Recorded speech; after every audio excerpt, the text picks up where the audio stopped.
বিয়ে করতে যাচ্ছে না, আর মায়ের থেকে শিক্ষা পেয়ে মেয়েরা টাকা পাইলে, সরকারি চাকরি পাইলে সাথে বিয়ে দিতে বসে যায়। বলেছিলাম মৃত্যু কয় ভাগ, আমার আঙ্গুল দেখে বলেন সবাই আগের মতো কয় ভাগ। নামাজি বান্দার মরণটা কেমন হবে বলতে চাই, মনোযোগটাকে একদম স্থির করে ফেলেন। ক্যামেরাম্যান উঠবে বসবে, ডোন্ট লুক অ্যাট দেম, ওদেরকে দেখতে যেও না। আবার কবে দেখা হবে আমরা জানি না। আজ কথাগুলো কান দিয়ে নয় কলিজা দিয়ে আমরা শুনতে চাই।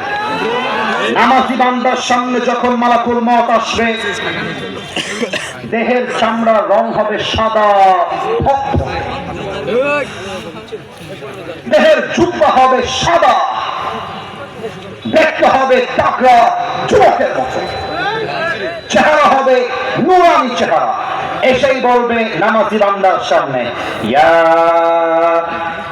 আইয়াতুহান নাফসুল মুতমাইন্নাহ উখরুজি ইলা মাগফিরাতিল্লাহি ওয়া রিজওয়ানিহি।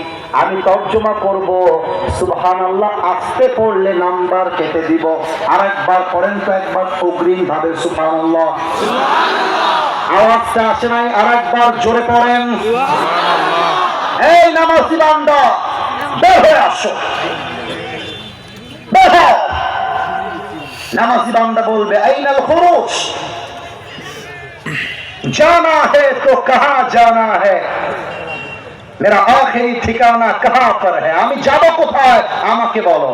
মালাকুল মওত বলবে ইলা মাগফিরাতিল্লাহি ওয়া রিজওয়ানি, দেখো আরে তোমার জন্য আল্লাহর জান্নাত অপেক্ষায় আছে। সুবহানাল্লাহ কইতে পারলেন না আমি আপনারা?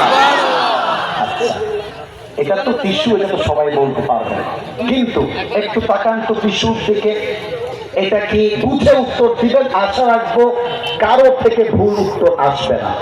এটা কি গোল না চারকোনা? একটু জোরে বলেন, এটা কি গোল না চারকোনা?